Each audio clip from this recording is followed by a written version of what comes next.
तो hello everyone, कैसे हैं आप सभी। स्वागत है आप सभी का आपके अपने यूट्यूब चैनल बीरे स्टडी पॉइंट पर। तो आज की इस वीडियो में हम बात करने वाले हैं पब्लिक इंस्टीट्यूशंस इन इंडिया के बारे में, जिसे हिंदी में भारत में सार्वजनिक संस्थान भी कहते हैं। तो आज की ये वीडियो एनईपी के 4th सेमेस्टर के स्टूडेंट्स के लिए काफ़ी ज़्यादा इंपॉर्टेंट होने वाली है, क्योंकि आज की इस वीडियो में हम इस पूरी बुक को कंप्लीट डिस्कस करने वाले हैं और ये वन शॉट वीडियो होने वाली है। अगर आपने इस पूरी वीडियो को देख लिया तो इसके बाद आपको दूसरी और कोई वीडियो देखने की ज़रूरत नहीं पड़ेगी और वीडियो के एंड तक आपको सारे क्वेश्चन आंसर याद हो जाएंगे, क्योंकि मैंने ये जो वीडियो है ये एनिमेशन के थ्रू बनाई है, जिससे कि आपको ज़्यादा समझ में आए। और इसके साथ ही मैं आपको बताना चाहूँगा, इस वीडियो के प्रॉपर आंसर वाले नोट्स मैंने आपको अपने वीडियो के डिस्क्रिप्शन बॉक्स में प्रोवाइड कर दिए। आप चाहो तो वहाँ से नोट्स को आसानी से डाउनलोड कर सकते हो। इसके साथ ही आपको बताना चाहूँगा, जो नोट्स हैं वो हिंदी और इंग्लिश दोनों मीडियम वाले स्टूडेंट्स के लिए अवेलेबल होंगे। तो आज की इस वीडियो में मैं आपके सारे के सारे डाउट्स क्लियर करने वाला हूं, क्योंकि काफ़ी सारे स्टूडेंट्स ये कमेंट करते हैं कि आप हमें क्वेश्चन पेपर भी दिखाया कीजिए, एग्जाम पैटर्न भी समझाया कीजिए और सिलेबस को भी बताया कीजिए, जिससे कि हमें ये आइडिया हो सके कि कितने नंबर का पेपर आता है, हमें कितने टाइम में अटैम्प्ट करना होता है, किस लैंग्वेज में हमें अपना पेपर अटैम्प्ट करना होता है और कितने क्वेश्चन अटैम्प्ट करने होते हैं। तो ये सारे के सारे डाउट्स आज की इस वीडियो में क्लियर होने वाले हैं, जिसमें सबसे पहले हम बात करेंगे इसके एग्जाम पैटर्न के बारे में, जिसमें हम इसके क्वेश्चन पेपर को भी डिस्कस करेंगे और इसके बाद हम बात करेंगे इसके सिलेबस के बारे में कि आपको कितनी यूनिट्स पढ़नी होती है। देन हम ये देखेंगे कि अभी तक आपके एग्जाम में इस बुक से किस किस टाइप से क्वेश्चन पूछे गए हैं, वो सारे के सारे इंपॉर्टेंट क्वेश्चन को डिस्कस करेंगे। तो जो आपका पेपर है पब्लिक इंस्टीट्यूशन इन इंडिया, सबसे पहले मैं आपको बताना चाहता हूँ ये 4th सेमेस्टर का आपका पेपर है। अगर हम मार्क्स की बात करें तो टोटल आपका 90 नंबर का पेपर आता है और आपको इसे 3 घंटे में अटैम्प्ट करना होता है। और मैं आपको बताना चाहूँगा कि इसमें आपके टोटल 10 क्वेश्चन पूछे जाते हैं, जिनमें से आपको 5 क्वेश्चन के आंसर देने होते हैं। और ये जितने भी जो 5 क्वेश्चन होते हैं ये सभी के सभी इक्वल मार्क्स के होते हैं और 5 क्वेश्चन करना आपको कंपलसरी है। और अगर हम बात करें लैंग्वेज की, तो इसमें दोनों लैंग्वेज में आपका क्वेश्चन पेपर आता है, इंग्लिश में भी आता है और हिंदी में भी आता है। आप जिसमें भी कंफर्टेबल हो आप उस लैंग्वेज में अपने आंसर को लिख सकते हैं, लेकिन आपको एक बात का ध्यान रखना है, जब पूरा पेपर लिखोगे वो आप एक ही लैंग्वेज में आपको लिखना आएगा पूरा का पूरा पेपर। अगर आप हिंदी में कर रहे हो तो हिंदी में पूरा पेपर दीजिए, इंग्लिश में कर रहे हो तो पूरा पेपर इंग्लिश में दीजिए। ये इसके बेसिक इंस्ट्रक्शन है, जैसा कि आप देख सकते हो। और कुछ इस तरीके से आपके एग्जाम में क्वेश्चन पूछे जाते हैं। टोटल आपके 10 क्वेश्चन पूछे जाते हैं, इनमें से आपको 5 क्वेश्चन को अटेंड करना होता है।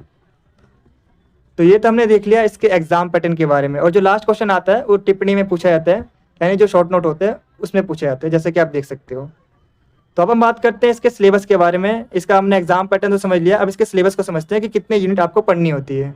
आइए अब हम बात करते हैं इसके सिलेबस के बारे में। तो मैं आपको बताना चाहूँगा कि सिलेबस के अंदर टोटल आपको 7 यूनिट पढ़नी है, और जैसा कि आप स्क्रीन पे देख पा रहे हो ये वो 7 यूनिट है जो कि आपको पढ़नी है। और मैं आपको बताना चाहूँगा कि जो हमारे नोट्स हैं उसके अंदर आपको अभी तक आपके एग्जाम में जितने भी टाइप के क्वेश्चन पूछे गए हैं वो सारे के सारे टाइप के क्वेश्चन आपको इस नोट्स में मिलने वाले हैं, इस पीडीएफ के अंदर मिलने वाले हैं। और जो पीडीएफ का लिंक है वो मैंने आपको अपने वीडियो के डिस्क्रिप्शन बॉक्स में प्रोवाइड कर दिया है, आप वहां से पीडीएफ को आसानी से डाउनलोड कर सकते हो। और जो नोट्स हैं वो हिंदी और इंग्लिश दोनों मीडियम वाले स्टूडेंट्स के लिए अवेलेबल हैं। तो चलिए आगे बढ़ते हैं अपने वीडियो की तरफ और यूनिट बाय यूनिट हर एक यूनिट को डिटेल में समझेंगे। और उसके बाद हम देखेंगे अभी तक आपके एग्जाम में हर एक यूनिट से किस किस टाइप से क्वेश्चन पूछे गए हैं, जितने भी जो प्रीवियस ईयर क्वेश्चंस हैं उन सभी क्वेश्चंस को डिस्कस करेंगे। तो यूनिट फर्स्ट है सार्वजनिक संस्थानों का अध्ययन, जिसमें हमें भारत में जितने भी सार्वजनिक संस्थान हैं यानी पब्लिक इंस्टीट्यूशंस हैं, डिपार्टमेंट हैं, उनके टाइप्स के बारे में पढ़ना है, उनकी क्या इंपॉर्टेंस है इसको समझना है और क्या चैलेंजेस हैं, इन सभी चीज़ों को इस यूनिट में हमें पढ़ना है। तो वीडियो में आगे बढ़ने से पहले चलिए हम देखते हैं कि इस यूनिट से किस किस टाइप से क्वेश्चन पूछे गए हैं अभी तक आपके एग्जाम में। तो जैसा कि आप देख पाओगे कुछ इस तरीके से आपके एग्जाम में क्वेश्चन पूछे जाते हैं, और अगर आप इन सभी क्वेश्चंस को पढ़ते हो तो आप एक कंक्लूजन पर पहुंचोगे कि इसमें बेसिकली हमें भारत में पब्लिक इंस्टीट्यूशंस यानी सार्वजनिक संस्थान के बारे में बताना है कि पब्लिक इंस्टीट्यूशंस यानी सार्वजनिक संस्थानें क्या होती हैं, इसके कितने टाइप्स होते हैं और इन्हें क्या क्या चुनौतियाँ झेलनी पड़ती है।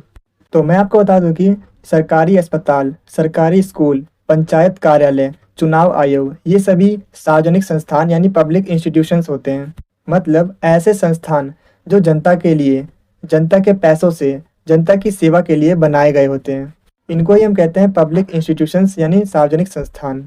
सरकारें बदलती हैं लेकिन ये इंस्टीट्यूशंस परमानेंट रहते हैं। इनका काम कानून व्यवस्था को बनाए रखना, जनता को सर्विस देना होता है।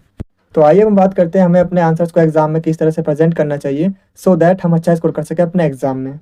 तो भारत में सार्वजनिक संस्थान लोकतंत्र को मजबूती प्रदान करने के साथ साथ देश के समग्र विकास में भी महत्वपूर्ण भूमिका निभाते हैं।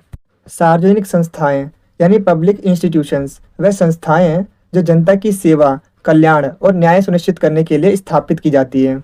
जैसे पुलिस, न्यायपालिका यानी कोर्ट, सरकारी अस्पताल, स्कूल, पंचायतें आदि इनमें शामिल होते हैं। इन संस्थाओं का काम होता है देश में कानून लागू करना, योजनाएं बनाना और आम लोगों तक सेवाएं पहुंचाना। तो चलिए हम बात करते हैं सार्वजनिक संस्थान यानी पब्लिक इंस्टीट्यूशंस के कितने टाइप्स होते हैं। तो फर्स्ट है संवैधानिक संस्थाएं, सेकंड है वैधानिक संस्थाएं, थर्ड है नियामक संस्थाएं एंड फोर्थ है कार्यकारी संस्थाएं। तो चलिए एक एक करके इन सभी को थोड़ा सा और डिटेल में समझते हैं। तो फर्स्ट है संवैधानिक संस्थाएं। ये संस्थाएं भारतीय संविधान द्वारा ही बनाई गई है और इनका उल्लेख संविधान में किया गया है, जैसे parliament, supreme court, election commission of India. संविधान व्यवस्था को लागू करने और बनाए रखने के लिए ये संस्थाएं बनाई गई थी। सेकंड है वैधानिक संस्थाएं। इन्हें संसद कानून बनाकर बनाती है, जैसे मानव अधिकार आयोग जिसका काम मानव अधिकारों की रक्षा करना है। दूसरा है आरटीआई आयोग जिसका काम लोगों को सूचना का अधिकार दिलवाना है। तीसरा है एनजीटी यानी हरित अधिकरण, इसका काम पर्यावरण से जुड़े समस्याओं का समाधान करना होता है। तो थर्ड पॉइंट है हमारा नियामक संस्थाएं। ये संस्थाएं किसी स्पेसिफिक एरिया को कंट्रोल और रेगुलेट करती हैं, जैसे आरबीआई बैंकों को कंट्रोल करती है, सेबी शेयर बाजार को कंट्रोल करती है, ट्राया टेलीकॉम कंपनियों को रेगुलेट करती है, एफएसएसएआई यानी खाद्य सुरक्षा प्राधिकरण जो कि खाने की चीज़ों की क्वालिटी पर नज़र रखती है, और बीसीसीआई यानी भारतीय क्रिकेट नियंत्रण बोर्ड जो कि क्रिकेट की निगरानी रखता है। नेक्स्ट टाइप है कार्यकारी संस्थाएं। ये वो संस्थाएं हैं जो सरकार अपने आदेश से बनाती है, जैसे नीति आयोग। ये संस्था सरकार को देश के विकास के लिए योजनाओं का सुझाव देने वाली संस्था है। नेक्स्ट है यूआईडीएआई जो कि आधार कार्ड बनाने वाली संस्था है, और डीपीसीसी जो कि प्रदूषण से संबंधित निगरानी रखने वाली संस्था होती है। तो चलिए हम बात करते हैं कि भारत में इन संस्थाओं के सामने क्या प्रॉब्लम्स है, क्या चैलेंजेस हैं। तो इसका पहला चैलेंज है भ्रष्टाचार, दूसरा है राजनीतिक हस्तक्षेप, तीसरा है विभागों में आपसी तालमेल की कमी, चौथा है प्रभावी नेतृत्व और जवाबदेही की कमी, पांचवा है स्टाफ की कमी और काम करने की इच्छा शक्ति का अभाव, और नेक्स्ट है लंबी और जटिल प्रक्रिया। तो चलिए एक एक करके इन सभी को थोड़ा सा और डिटेल में समझते हैं। तो फर्स्ट है करप्शन। तो बहुत से पब्लिक इंस्टीट्यूशंस में रिश्वतखोरी और गड़बड़ियाँ एक मेजर प्रॉब्लम है। इससे संसाधनों का दुरुपयोग होता है, काम में रुकावट आती है और सार्वजनिक संस्थाओं पर से लोगों का भरोसा टूट जाता है। यानी सबसे बड़ी दिक्कत तो यही है करप्शन। मतलब कई बार सरकारी ऑफिसेज में काम तभी होता है जब आपको चाय पानी दे दो, और इसी की वजह से लोगों का सार्वजनिक संस्थानों से भरोसा उठता जा रहा है। अगर आप मेरी बात से एग्री करते हो तो कमेंट में यस जरूर करना, और अगर आपसे भी किसी गवर्नमेंट ऑफिसर ने रिश्वत मांगी है तो कमेंट में जरूर बताना। नेक्स्ट है पॉलिटिकल इंटरफेरेंस। पब्लिक इंस्टीट्यूशंस में पॉलिटिकल इंटरफेरेंस से निर्णय लेने की प्रक्रिया और सार्वजनिक संस्थानों की कार्यदक्षता प्रभावित होती है। मतलब कई बार नेताओं का हस्तक्षेप इतना बढ़ जाता है कि सार्वजनिक संस्थाएं स्वतंत्र रूप से काम ही नहीं कर पाती। नेक्स्ट है विभागों में आपसी तालमेल की कमी। तो इंडिया के कई गवर्नमेंट डिपार्टमेंट में आपसी तालमेल की कमी होती है। इससे योजनाओं को ठीक तरीके से लागू करने में काफ़ी ज़्यादा प्रॉब्लम होती है। इसका सीधा सा मतलब होता है सरकारी डिपार्टमेंट आपस में ही बात नहीं करते, एक फाइल यहाँ है दूसरी फाइल वहाँ अटकी है। इससे नुकसान होता है आम जनता को, क्योंकि कभी भी जो वर्क होता है वो टाइम पर पूरा ही नहीं होता। तो अगर आपके साथ भी कोई ऐसा इंसिडेंट हुआ है जिसमें आपसे गवर्नमेंट ऑफिसर कहता है कि काउंटर नंबर 1 पर जाइए, और जब आप काउंटर नंबर 1 पर जाते हो तो वो कहता है काउंटर नंबर 3 पर जाइए, अगर कोई ऐसा इंसिडेंट हुआ है आपके साथ तो कमेंट में जरूर बताना। नेक्स्ट है प्रभावी नेतृत्व और जवाबदेही की कमी। इंडिया के कई पब्लिक इंस्टीट्यूशंस में सही डायरेक्शन की कमी होती है, यानी ऐसे लोग जो संस्था को सही दिशा में ले जा सकें, सही डिसीजन ले सकें और टीम को मोटिवेट कर सकें, ऐसे लोगों की काफ़ी कमी है। इसके साथ ही अधिकारियों या कर्मचारियों में जवाबदेही नहीं होती। मतलब ये कि अगर कोई गलती होती है या काम समय पर पूरा नहीं होता तो जिम्मेदारी लेने वाला कोई नहीं होता। मतलब अक्सर ऐसा होता है कि किसी सरकारी दफ्तर में कोई गड़बड़ी हो जाए तो कोई भी पूछने वाला नहीं होता, क्योंकि लीडरशिप और रिस्पॉन्सिबिलिटी दोनों की ही कमी होती है। नेक्स्ट है स्टाफ की कमी और काम करने की इच्छा शक्ति की कमी। भारत के कई सरकारी संस्थानों और दफ्तरों में कर्मचारियों की संख्या में कमी होती है। इससे काम का दबाव बढ़ता है और काम टाइम पर पूरा नहीं हो पाता। जो कर्मचारी मौजूद होते हैं उनमें से कई कर्मचारी काम करने के लिए इंटरेस्टेड ही नहीं होते हैं, मतलब उनमें इच्छा शक्ति की कमी होती है। वो अपने काम में लापरवाही बरतते हैं, जिससे काम की गति धीमी हो जाती है और जनता को प्रॉब्लम होती है। एक्चुअल में बात यह है कि कई सरकारी ऑफिस में स्टाफ ही पूरा नहीं होता, ऊपर से जो भी हैं वो भी मन से काम नहीं करते, जिसकी वजह से जनता को बहुत परेशानी झेलनी पड़ती है।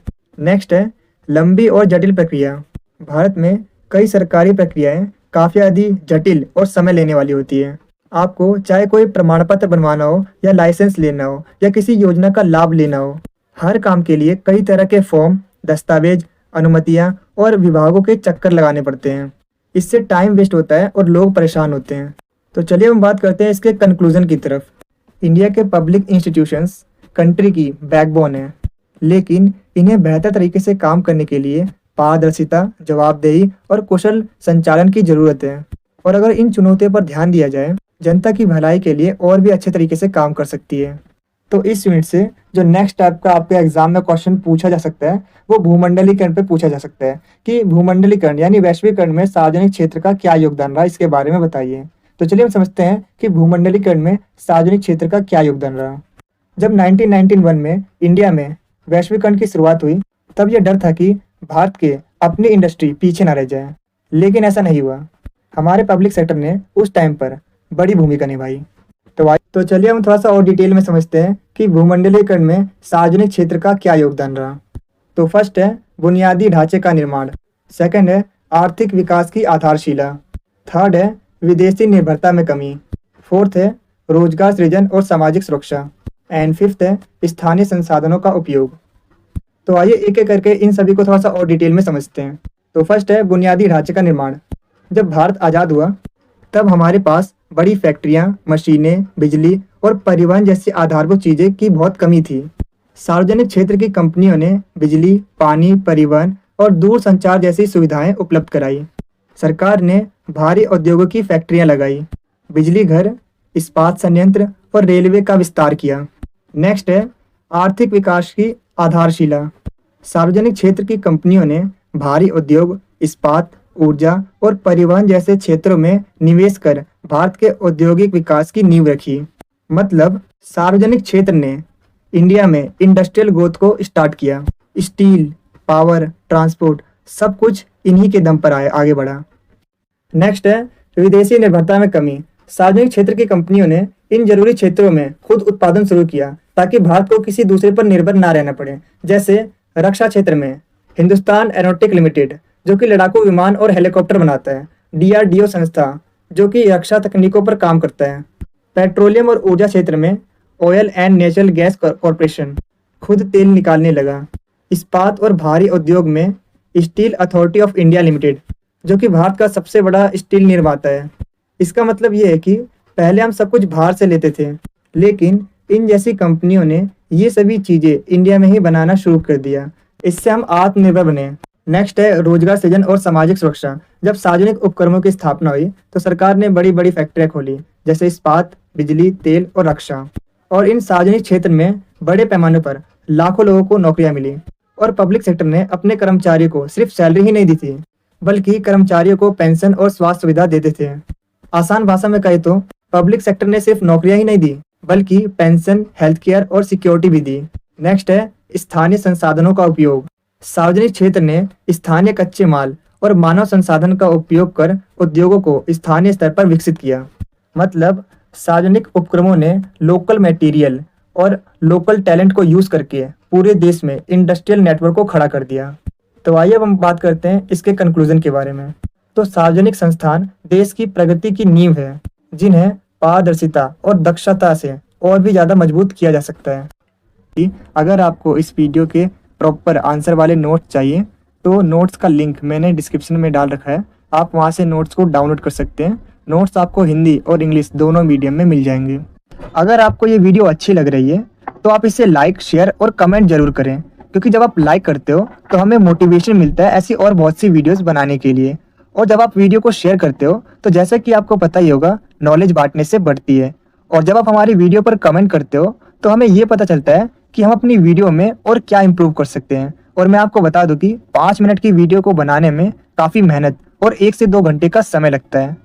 तो आप हमारी वीडियो को लाइक, शेयर और कमेंट जरूर करें, ताकि हम आपके लिए ऐसी ही और वीडियोस को ला सकें। और कमेंट में ये जरूर बताना कि आपको नेक्स्ट वीडियो किस टॉपिक पर चाहिए। तो चलिए वीडियो में आगे बढ़ते हैं। और वीडियो में आगे बढ़ने से पहले मैं आपको बताना चाहूँगा, अगर आपको इस वीडियो के प्रॉपर आंसर वाले नोट्स चाहिए तो नोट्स का लिंक मैंने आपको अपने वीडियो के डिस्क्रिप्शन बॉक्स में प्रोवाइड कर दिया है। आप वहाँ से नोट्स को आसानी से डाउनलोड कर सकते हो। इसके साथ ही मैं आपको बताना चाहूँगा, जो नोट्स है वो हिंदी और इंग्लिश दोनों मीडियम वाले स्टूडेंट्स के लिए अवेलेबल है। आप चाहो तो आसानी से नोट्स को डाउनलोड कर सकते हो। तो वीडियो में मैं आपको इंग्लिश मीडियम वाले स्टूडेंट्स के लिए नोट्स दिखाने आ रहा हूँ। तो सबसे पहले यहाँ पर सिलेबस लिखा है, इसके बाद हम नीचे चलते हैं और ये जो नोट्स हैं इसमें मैंने क्वेश्चन आंसर को डिटेल में एक्सप्लेन किया है। तो नोट्स को अगर आपको डाउनलोड करना हो तो डिस्क्रिप्शन में मैंने लिंक प्रोवाइड कर दिया है, आप वहाँ से आसानी से डाउनलोड कर सकते हो। तो नोट्स में मैंने क्वेश्चन आंसर को डिटेल में और अच्छे तरीके से एक्सप्लेन किया है। अगर आपके पास समय कम है तो आप डायरेक्ट पीडीएफ को डाउनलोड कीजिए और अपनी तैयारी कीजिए। यूनिट सेकंड को कंप्लीट डिस्कस करने वाले हैं, जिसमें सबसे पहले हम ये देखेंगे कि अभी तक आपका एग्जाम में इस यूनिट से किस किस तरह से क्वेश्चन पूछे गए हैं। इसके बाद हम बात करेंगे हमें अपने आंसर्स को एग्जाम में किस तरह से प्रेजेंट करना चाहिए, सो दैट हम अच्छा स्कोर कर सके अपने एग्जाम में। तो बिना टाइम वेस्ट करते हुए बढ़ते हैं अपने वीडियो की तरफ। तो यूनिट सेकंड है जिसका नाम है नीति निर्माण। तो इस पूरी यूनिट के अंदर बेसिकली हमें नीति आयोग के बारे में पढ़ना है।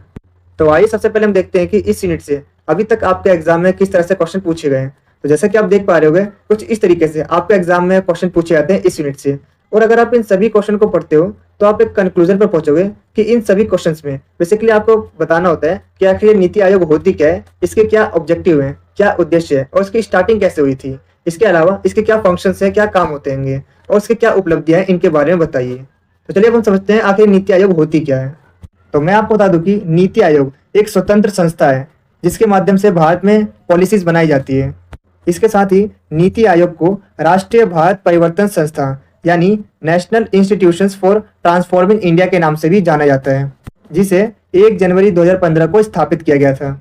इसके साथ ही मैं आपको बताना चाहूँगा, नीति आयोग एक गैर संवैधानिक संस्था है, मतलब इसका उल्लेखन संविधान में नहीं था। इसे कार्यपालिका ने अपने आदेश देकर 1 जनवरी 2015 को बनाया था। आसान शब्दों में नीति आयोग सरकार को अच्छी नीति बनाने में मदद करती है। ये 2015 में बना था और संविधान में इसका जिक्र नहीं है। तो आइए हम बात करते हैं नीति आयोग के विकास के बारे में, यानी इसकी उत्पत्ति कैसे हुई, इसकी स्टार्टिंग कैसे हुई। तो मैं आपको बता दूं कि इससे पहले भारत में प्लानिंग कमीशन था जो कि 1950 में बना था। इसका काम था देश के लिए एकत्रित योजनाएं बनाना, संसाधनों का आवंटन करना और पंचवर्षीय योजना को लागू करना। लेकिन टाइम के साथ इसमें कुछ कमियां सामने आने लगी और इन्हीं कमियों को दूर करने के लिए नीति आयोग बना। तो आइए इसके स्टार्टिंग को थोड़ा सा और डिटेल में समझते हैं। तो फर्स्ट पॉइंट है आज़ादी के बाद योजना आयोग की स्थापना। तो मैं आपको बता दूं कि 1950 में भारतीय गवर्नमेंट ने योजना आयोग यानी प्लानिंग कमीशन की स्थापना की थी। इसका जो मेन ऑब्जेक्टिव था वो केंद्रीकृत योजनाएं बनाना, संसाधनों का आवंटन करना और पंचवर्षीय योजनाओं को लागू करना था। अगर आसान शब्दों में कहा जाए तो योजना आयोग एक ऐसी संस्था थी जो देश के लिए बड़े बड़े प्लान्स बनाती थी। तो आइए हम बात करते हैं योजना आयोग की कमियों के बारे में, इसकी आलोचना के बारे में, या फिर आप कह सकते हो कि नीति आयोग की स्थापना के पीछे क्या कारण थे। क्योंकि जब योजना आयोग असफल रहा उसके बाद ही नीति आयोग को बनाने की जरूरत पड़ी। तो आइए इसे थोड़ा सा और डिटेल में समझते हैं। तो समय के साथ योजना आयोग की कमियां सामने आने लगी, जैसे योजना आयोग राज्यों की जरूरतों को ठीक ढंग से नहीं समझ पाता था। इससे राज्यों की भागीदारी भी कम होने लगी। योजना आयोग टॉप डाउन अप्रोच पर आधारित मॉडल था। योजना आयोग लचीलापन और नवीन सोच के मामले में कमजोर होता जा रहा था। इसके साथ ही पंचवर्षीय योजनाएं धीरे धीरे बेकार होने लगी। तो आइए इसे आसान शब्दों में समझते हैं। तो जैसे जैसे समय बदला वैसे वैसे योजना आयोग में कई सारी दिक्कतें आने लगी। राज्यों की जरूरतें अनसुनी रह जाती थी, काम करने का तरीका थोड़ा पुराना हो गया था और नई सोच की कमी साफ दिखाई दे रही थी। नेक्स्ट पॉइंट है नीति आयोग की स्थापना 1 जनवरी 2015 में हुई थी। तो मैं आपको बता दूं कि 1 जनवरी 2015 को योजना आयोग को समाप्त करके उसकी जगह नीति आयोग की स्थापना की गई। इसका उद्देश्य था नीति निर्माण में राज्य की भागीदारी को बढ़ाना, सरकारी संवाद को बढ़ावा देना, डाटा और तकनीक पर आधारित नीतियां बनाना, थिंक टैंक की भूमिका निभाना। तो आइए हम बात करते हैं नीति आयोग के उद्देश्यों के बारे में या फिर इसके फंक्शंस के बारे में, इसके कार्यों के बारे में। तो मैं आपको बता दूं कि नीति आयोग का जो मेन ऑब्जेक्टिव है वो देश के विकास को तेजी से आगे बढ़ाना है, और इसके लिए नीति आयोग कई सारे काम करता है। जैसे राष्ट्रीय योजना तैयार करता है, राज्यों के बीच समन्वय बनाना, नीति और सुधारों की सिफारिश करना, नवाचार और तकनीकी विकास को बढ़ावा देना, और थिंक टैंक की भूमिका निभाना। तो आइए एक एक करके इन्हें थोड़ा सा और डिटेल में समझते हैं। तो फर्स्ट है राष्ट्रीय योजना तैयार करना। तो नीति आयोग देश के विकास के लिए छोटी, मध्यम और दीर्घकालिक रणनीतियां और योजनाएं तैयार करता है, जिससे पूरे देश में संतुलन और समान विकास हो सके। नेक्स्ट है राज्यों के बीच कोऑर्डिनेशन कराता है। तो नीति आयोग केंद्र और राज्य सरकारों के बीच कोऑर्डिनेशन बनाने का काम करता है, ताकि सभी मिलकर देश के विकास में योगदान दे सकें। नेक्स्ट पॉइंट है नीति और सुधारों की सिफारिश करना। तो मैं आपको बता दूं कि नीति आयोग नई नीतियां और सुधार की सिफारिश करता है जो देश के सामाजिक आर्थिक विकास में मदद करती है। उदाहरण के लिए नीति आयोग शिक्षा, स्वास्थ्य, पर्यावरण, कृषि और आर्थिक सुधारों से संबंधित पॉलिसीज बनाता है। मतलब नीति आयोग सरकार को ये बताता है कि देश में क्या क्या सुधार करने चाहिए। जैसे नीति आयोग शिक्षा, स्वास्थ्य, खेती और पर्यावरण जैसे मामलों में नई नई पॉलिसीज बना के गवर्नमेंट को सलाह देता है। तो नेक्स्ट पॉइंट है इनोवेशन और टेक्नोलॉजी डेवलपमेंट को बढ़ावा देना। तो नीति आयोग नवाचार और तकनीकी आधारित विकास योजनाओं को बढ़ावा देता है, ताकि भारत आत्मनिर्भर और आधुनिक बन सके। इसका मतलब है नीति आयोग नई तकनीक और इनोवेशन को बढ़ावा देता है, ताकि भारत खुद को आत्मनिर्भर और आधुनिक बना सके। नेक्स्ट पॉइंट है थिंक टैंक की भूमिका निभाना। तो मैं आपको बता दूं कि नीति आयोग एक नीति सलाहकार यानी थिंक टैंक के रूप में काम करता है, जो सरकार को नीतियों, योजनाओं और सुधारों के बारे में सलाह देता है। अगर आसान शब्दों में समझे तो नीति आयोग एक थिंक टैंक के रूप में काम करता है, जो गवर्नमेंट को पॉलिसीज और प्लानिंग पर एडवाइस देता है। तो आइए हम बात करते हैं नीति आयोग के संरचना के बारे में, इसके स्ट्रक्चर के बारे में। तो मैं आपको बता दूं कि नीति आयोग के अध्यक्ष प्रधानमंत्री होते हैं। इसके साथ ही आपको बता दूं कि नीति आयोग का सीईओ नीति आयोग के सभी कार्यों की देखरेख करता है, निगरानी करता है। इसके साथ ही मैं आपको बताना चाहूंगा नीति आयोग में आर्थिक, सामाजिक, तकनीकी और पर्यावरणीय क्षेत्रों के विशेषज्ञ लोग भी शामिल होते हैं इसमें। तो चलिए हम आगे बढ़ते हैं और समझते हैं नीति आयोग के उपलब्धियों के बारे में, इसके प्रमुख पहल के बारे में। तो फर्स्ट पॉइंट है सतत विकास लक्ष्य। सेकंड पॉइंट है अटल इनोवेशन मिशन। थर्ड पॉइंट है भारत को स्मार्ट बनाने का प्रयास। फोर्थ पॉइंट है हेल्थ एंड एजुकेशन इंडेक्स। तो क्यों ना इसे एक एक करके थोड़ा सा और डिटेल में समझते हैं। तो फर्स्ट पॉइंट है सतत विकास लक्ष्य। तो नीति आयोग ने भारत में सतत विकास को प्राप्त करने के लिए कई सारी पॉलिसीज बनाई है, कई सारी योजनाएं बनाई है। नेक्स्ट पॉइंट है अटल इनोवेशन मिशन। तो नवाचार यानी इनोवेशन को बढ़ावा देने के लिए नीति आयोग ने अटल इनोवेशन मिशन की शुरुआत की है, जिसका ऑब्जेक्टिव है बच्चों और युवाओं को नवाचार यानी इनोवेशन के लिए मोटिवेट करना। तो नेक्स्ट पॉइंट है हेल्थ एंड एजुकेशन इंडेक्स। तो नीति आयोग ने राज्यों के स्वास्थ्य और शिक्षा क्षेत्र की ग्रोथ को मापने के लिए हेल्थ एंड एजुकेशन इंडेक्स को डेवलप किया। इससे राज्यों में हेल्थी कंपटीशन को बढ़ावा मिला। इससे विभिन्न राज्यों की सरकारें अपने अपने राज्य में हेल्थ की ओर विशेष ध्यान देने लगी। तो आइए हम बात करते हैं इसके कंक्लूजन की तरफ। तो नीति आयोग सरकार को बेहतर नीतियां बनाने में मदद करता है, ताकि देश तेजी से आगे बढ़ सके। तो इस यूनिट से जो नेक्स्ट टाइप का आपके एग्जाम में क्वेश्चन पूछा जाता है, वो पूछा जाता है कि योजना आयोग और नीति आयोग के बीच क्या डिफरेंस है, इसे बताइए। तो इससे पहले हम देखते हैं कि अभी तक आपके एग्जाम में किस टाइप से क्वेश्चन पूछे गए। तो जैसा कि आप देख पा रहे हो, कुछ इस तरीके से आपके एग्जाम में क्वेश्चन पूछा जाता है। तो चलिए हम समझते हैं कि आखिर योजना आयोग और नीति आयोग के बीच क्या डिफरेंस है। तो सबसे पहले हम बात करते हैं इसकी स्थापना के बारे में। तो योजना आयोग की स्थापना 15 मार्च 1950 में की गई थी। वहीं दूसरी तरफ नीति आयोग की स्थापना 1 जनवरी 2015 को की गई थी। तो अब हम बात करते हैं कि ये किसके द्वारा स्थापित किया गया था। तो योजना आयोग नेहरू जी के समय कार्यपालिका आदेश द्वारा गठित किया गया था। वहीं दूसरी ओर नीति आयोग मोदी सरकार के समय कार्यपालिका आदेश द्वारा गठित किया गया था। तो अब हम बात करते हैं इसके ऑब्जेक्टिव के बारे में। तो योजना आयोग की स्थापना का जो मेन ऑब्जेक्टिव था वो केंद्रीकृत योजनाएं बनाना था। वहीं दूसरी तरफ नीति आयोग की स्थापना का जो मेन ऑब्जेक्टिव था वो सहकारी संघवाद को बढ़ावा देना था।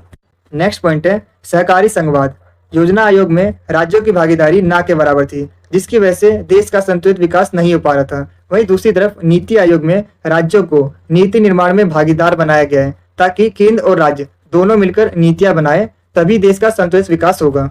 नेक्स्ट हम बात करते हैं राज्यों की भागीदारी के बारे में। तो योजना आयोग में राज्यों की भागीदारी सीमित थी। वहीं दूसरी तरफ नीति आयोग में राज्यों को नीति निर्माण में भागीदार बनाया गया है। अब हम बात करते हैं नीति निर्माण के बारे में। तो योजना आयोग में नीतियां केंद्र द्वारा तय की जाती थी। वहीं दूसरी तरफ नीति आयोग में नीतियां राज्यों से सलाह लेकर तय की जाती है। तो अब हम बात करते हैं इसके प्रकृति के बारे में, इसके नेचर के बारे में। तो योजना आयोग एक केंद्रीकृत योजना संस्था था, वहीं दूसरी तरफ नीति आयोग एक थिंक टैंक है। तो अब हम बात करते हैं संवैधानिक स्थिति के बारे में। तो योजना आयोग एक गैर संवैधानिक संस्था थी, मतलब इसका उल्लेखन संविधान में नहीं था, इसे कार्यपालिका के द्वारा गठित किया गया था, बनाया गया था। और ठीक इसी तरीके से नीति आयोग भी एक गैर संवैधानिक संस्था है, जिसे कार्यपालिका के द्वारा आदेश पर बनाया गया था। तो अब हम बात करते हैं इनके फंक्शंस के बारे में, इनके कार्य के बारे में।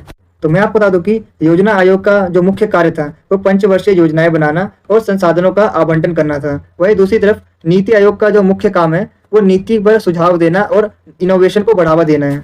तो अब हम बात करते हैं वित्तीय शक्तियों के बारे में। तो योजना आयोग के पास राज्यों को वित्तीय संसाधन आवंटित करने के लिए वित्तीय शक्तियां थी, वहीं दूसरी तरफ नीति आयोग के पास कोई वित्तीय शक्ति नहीं है। अब हम बात करते हैं इसके कार्यप्रणाली के बारे में। तो योजना आयोग टॉप डाउन अप्रोच पर आधारित मॉडल था, वहीं दूसरी तरफ NITI Aayog bottom up approach पर आधारित मॉडल है। तो आज ही अगर आपको इस वीडियो के प्रॉपर आंसर वाले नोट्स चाहिए तो नोट्स का लिंक मैंने डिस्क्रिप्शन में डाल रखा है, आप वहां से नोट्स को डाउनलोड कर सकते हैं। नोट्स आपको हिंदी और इंग्लिश दोनों मीडियम में मिल जाएंगे। अगर आपको ये वीडियो अच्छी लग रही है तो आप इसे लाइक, शेयर और कमेंट जरूर करें, क्योंकि जब आप लाइक करते हो तो हमें मोटिवेशन मिलता है ऐसी और बहुत सी वीडियोस बनाने के लिए। और जब आप वीडियो को शेयर करते हो तो जैसे कि आपको पता ही होगा, नॉलेज बांटने से बढ़ती है।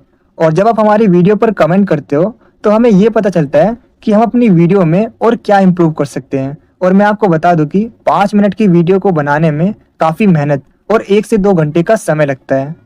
तो आप हमारी वीडियो को लाइक, शेयर और कमेंट जरूर करें, ताकि हम आपके लिए ऐसी ही और वीडियोस को ला सकें। और कमेंट में ये जरूर बताना कि आपको नेक्स्ट वीडियो किस टॉपिक पर चाहिए। तो चलिए वीडियो में आगे बढ़ते हैं और इस बुक के यूनिट 3 को कंप्लीट डिस्कस करने वाले हैं, जिसमें सबसे पहले हम देखेंगे अभी तक आपके एग्जाम में इस यूनिट से किस किस टाइप से क्वेश्चन पूछे गए हैं। इसके बाद हम बात करेंगे हमें अपने आंसर्स को एग्जाम में किस तरह से प्रेजेंट करना चाहिए, सो दैट हम अच्छा स्कोर कर सकें अपने एग्जाम में। तो बिना टाइम वेस्ट करते हुए बढ़ते हैं अपने वीडियो की तरफ। बताना चाहता हूँ जो नोट्स हैं उसमें आपको अभी तक जितने भी आपके एग्जाम में क्वेश्चन पूछे गए वो सारे के सारे क्वेश्चन आपको मिलने वाले हैं विद आंसर सॉल्यूशन के साथ। और जो हमने प्राइस रखा है वो एकदम रीजनेबल प्राइस है, 49 रुपीज़ ओनली। और बाकी अगर यूट्यूबर्स की कंपैरिजन करें तो वो जो नोट्स का प्राइस रखते हैं वो 150 से 200 रुपये रखते हैं। तो मैं आपको बताना चाहता हूँ हमने आपके लिए काफ़ी रीजनेबल प्राइस रखा है। तो काफ़ी सारे स्टूडेंट से कमेंट करते हैं कि आप पीडीएफ को क्यों सेल करते हो। तो मैं आपको बताना चाहूँगा यूट्यूब से उतनी इनकम नहीं हो पाती, यूट्यूब से हमारा खर्चा भी नहीं निकल पाता, अगर मैं आपको रियलिटी बताऊँ तो। क्योंकि जो एजुकेशनल वीडियो होती है, आप खुद ही सोचिए, जो एजुकेशनल वीडियो होती है आप कब वीडियो देखते हो, एग्जाम से सिर्फ 2 दिन पहले। और हम 6 महीने पूरी मेहनत करते हैं आपको वीडियो प्रोवाइड करने के लिए।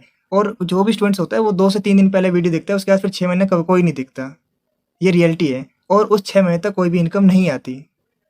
और जो हमने प्राइस इसलिए रखा है क्योंकि हम जो आपके लिए बुक्स परचेज करके लाते हैं कम से कम उसकी कोशिश निकल सके। और आप में से ज़्यादा 3 से 4 या फिर ज़्यादा से ज़्यादा 10 से 20 लोग परचेज करते हैं, तो हम सोचते हैं उतने से ही हमारी जो कॉस्ट है वो निकल जाए बुक्स की, क्योंकि हमें भी बुक्स को परचेज करना होता है आपके लिए नोट्स बनाने के लिए। सो दैट्स वाई हमने प्राइस रखा है। और अगर हम बात करें बड़े यूट्यूबर की तो उनके जो सब्सक्राइबर होते हैं वो काफ़ी ज़्यादा होते होंगे और उनके जो व्यूज़ आते हैं वो 1 लाख, 2 लाख, 3 लाख, 4 लाख इस तरीके से आते होंगे। और मैं आपको बताना चाहता हूँ अगर हमारे भी सब्सक्राइबर 5 लाख हो गए और हर वीडियो पे 1 लाख, 2 लाख व्यू आने लगे तो हम भी आपके लिए जो पीडीएफ है वो फ्री कर देंगे। सो प्लीज़ अब कमेंट में ये मत कमेंट कीजिएगा कि जो आप जो पीडीएफ को सेल कर रहे हो सेल मत कीजिए, फ्री में प्रोवाइड कीजिए, क्योंकि उसका रीज़न है क्योंकि अभी हमारे पास कोई इनकम नहीं है, कोई भी इनकम नहीं आ रही है। अगर आप बात करें तो 6 से 7 महीने में हमें सिर्फ और सिर्फ 8 से 9 हज़ार रुपये आते हैं 6 महीने में, आप खुद सोचिए। और हमारा जो बुक है उसका भी कुछ नहीं निकल पाता। दैट्स वाई हमें पीडीएफ को सेल करना पड़ रहा है। और मैं आपसे ये भी वादा करता हूँ अगर हमारे 5 लाख सब्सक्राइबर हो जाएंगे और हर वीडियो पे 1 से 2 लाख व्यू आने लग जाएंगे तो हम भी आपके लिए जो पीडीएफ है वो फ्री कर देंगे। तो यूनिट 3 है जिसका नाम है conducting elections, election commission of India. तो इस पूरी यूनिट के अंदर बेसिकली हमें इलेक्शन कमीशन ऑफ इंडिया के बारे में समझना है। तो वीडियो में आगे बढ़ने से पहले चलिए हम देखते हैं कि इस यूनिट से अभी तक आपके एग्जाम में किस किस टाइप से अलग अलग लैंग्वेज में क्वेश्चन पूछे गए हैं। तो जैसे कि आप देख पा रहे हो कुछ इस तरीके से आपके एग्जाम में क्वेश्चन पूछे जाते हैं। और अगर आप इन सभी क्वेश्चन को पढ़ते हो तो आप एक कंक्लूजन पर पहुंचते हो कि इन सभी क्वेश्चन में बेसिकली आपको बताना होता है कि चुनाव आयोग क्या होता है, इसकी क्या शक्तियाँ हैं, इसके क्या काम है और इसकी क्या जिम्मेदारियाँ हैं। बेसिकली हमें इन्हीं सभी पॉइंट्स को इसमें एक्सप्लेन करना है। तो आइए हम बढ़ते हैं अपने आंसर की तरफ। तो जैसे कि आप जानते हैं कि भारत एक लोकतांत्रिक देश है, जहां चुनाव के माध्यम से जनता अपने रिप्रेजेंटेटिव को चुनती है। इसीलिए लोकतंत्र में चुनाव काफी ज्यादा इंपॉर्टेंट होते हैं। इसीलिए चुनाव को लोकतंत्र की आत्मा भी कहा जाता है। और इन चुनावों को स्वतंत्र, निष्पक्ष, पारदर्शी और विश्वसनीय बनाना इलेक्शन कमीशन ऑफ इंडिया की रिस्पॉन्सिबिलिटी होती है। तो चलिए हम समझते हैं कि चुनाव आयोग क्या होता है। तो मैं आपको बता दूं कि चुनाव आयोग की स्थापना 25 जनवरी 1950 में हुई थी और चुनाव आयोग एक स्वतंत्र संस्था है। चुनाव आयोग का प्रावधान भारतीय संविधान के अनुच्छेद 324 से 329 में किया गया है। शुरुआत में चुनाव आयोग में केवल एक ही मुख्य निर्वाचक आयुक्त था, लेकिन 1993 के बाद चुनाव आयोग में 2 अन्य चुनाव आयुक्त को शामिल किया गया। तो अब ये एक बहुसदस्यीय निकाय है। मुख्य निर्वाचन आयुक्त और अन्य आयुक्तों की नियुक्ति राष्ट्रपति के द्वारा की जाती है। तो मुख्य चुनाव आयुक्त और अन्य आयुक्तों का जो कार्यकाल होता है, जो टेन्योर होता है, वो 6 वर्षों का होता है और रिटायरमेंट 65 वर्ष में होती है। तो इन सभी आयुक्तों को इक्वल सैलरी मिलती है, जैसे सुप्रीम कोर्ट के जजेस को मिलती है। तो मैं आपको बता दूं कि मुख्य चुनाव आयुक्त को हटाने की प्रक्रिया सुप्रीम कोर्ट के जज को हटाने जैसी प्रक्रिया होती है, जो कि काफी ज्यादा डिफिकल्ट होती है। उन्हें केवल संसद के दोनों सदनों द्वारा महाभियोग के माध्यम से ही हटाया जा सकता है और अन्य आयुक्तों को राष्ट्रपति केवल तभी हटा सकता है जब मुख्य चुनाव आयुक्त सिफारिश करें। तो आइए हम बात करते हैं इलेक्शन कमीशन ऑफ इंडिया के पावर्स के बारे में, इसके वर्क के बारे में, इसके अलावा इंडिया में इसकी क्या इंपॉर्टेंस है और समझेंगे कि इलेक्शन कमीशन ऑफ इंडिया की क्या रिस्पॉन्सिबिलिटीज है। इनमें से कोई भी सवाल आपके एग्जाम में पूछा जाता है, आंसर सेम होगा। तो फर्स्ट है स्वतंत्र चुनाव कराना, सेकंड है आचार संहिता लागू करना, थर्ड है मतदाता सूची तैयार करना, फोर्थ है ईवीएम मशीन का उपयोग करना, फिफ्थ है इलेक्शन रिजल्ट्स को निष्पक्ष रूप से घोषणा करना, सिक्स्थ है बाहुबल और धन बल के प्रयोग को रोकना और सेवेंथ है दंडात्मक कार्रवाई करना। तो चलिए एक एक करके इन सभी को थोड़ा सा और डिटेल में समझते हैं। तो फर्स्ट है स्वतंत्र चुनाव कराना। तो भारत में लोकसभा, विधानसभा, राष्ट्रपति, उपराष्ट्रपति, इन सभी चुनाव को इलेक्शन कमीशन ऑफ इंडिया ही कराता है। उसी की देखरेख में चुनाव किए जाते हैं। चुनाव आयोग ये तय करता है कि चुनाव कब होंगे, कितने स्टेप्स में होंगे, प्रोसेस क्या रहेगा और कहां पर और किस तरीके से कराया जाएगा। इन सब की देखरेख चुनाव आयोग यानी इलेक्शन कमीशन ऑफ इंडिया ही करता है। सेकंड है आचार संहिता लागू करना। तो चुनाव के दौरान राजनीतिक दलों के द्वारा पालन की जाने वाली नीतियों को ही आचार संहिता कहते हैं, जो कि चुनाव आयोग के द्वारा बनाई जाती है। चुनाव के टाइम पर सभी राजनीतिक दलों पर आचार संहिता लागू होती है और सभी पार्टीज को इसे फॉलो करना होता है। आचार संहिता को लगाने का जो मेन ऑब्जेक्टिव होता है वो चुनाव के दौरान भड़काऊ भाषण, धमकी, वोट के लिए पैसे बांटना, जातीय या धार्मिक आधार पर चुनाव प्रचार प्रसार करना, इन सभी चीज को रोकना होता है। इसके अलावा अगर कोई राजनीतिक दल आचार संहिता का उल्लंघन करता है तो इलेक्शन कमीशन ऑफ इंडिया उसके खिलाफ कार्रवाई करता है। नेक्स्ट है मतदाता सूची तैयार करना। हर नागरिक जिसकी उम्र 18 साल या उससे अधिक है उसे मतदाता सूची में शामिल करना चुनाव आयोग का काम होता है। चुनाव आयोग ये कंफर्म करता है कि कोई भी जो योग्य व्यक्ति है वो छूटे नहीं। इसके अलावा डुप्लीकेट नाम, मृत व्यक्ति या फर्जी वोटर को हटाना, ये सभी काम इलेक्शन कमीशन ऑफ इंडिया के होते हैं। नेक्स्ट है ईवीएम मशीन का उपयोग करना। चुनाव को स्वतंत्र, निष्पक्ष और पारदर्शी बनाने के लिए इलेक्ट्रॉनिक वोटिंग मशीन का इस्तेमाल किया जाता है। ईवीएम मशीन से वोटों की गिनती और भी ज्यादा तेज और सटीक होती है। नेक्स्ट है इलेक्शन रिजल्ट की निष्पक्ष घोषणा करना।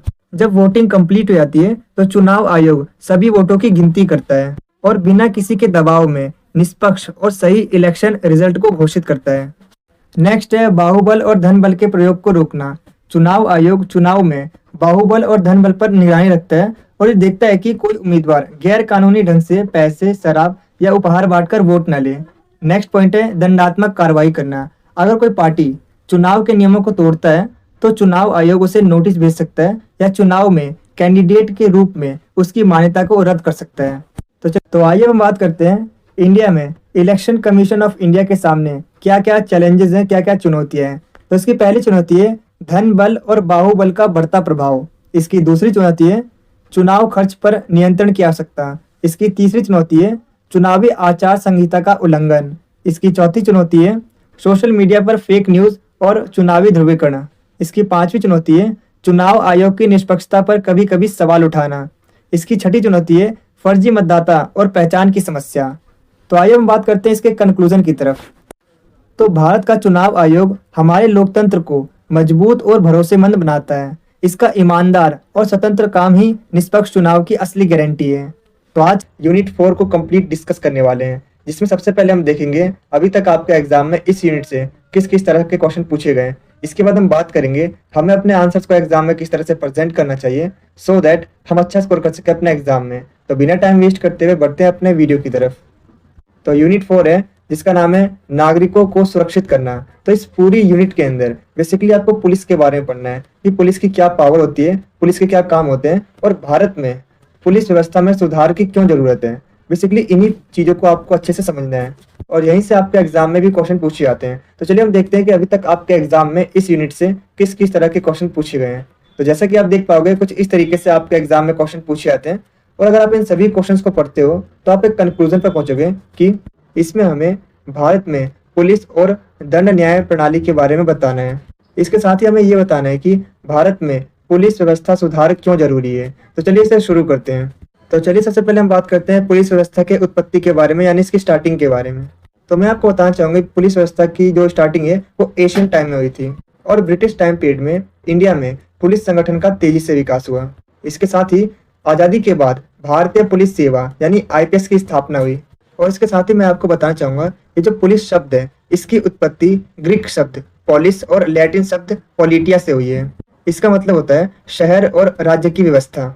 तो पुलिस का काम होता है नियमों का पालन कराना और जनता की सुरक्षा करना।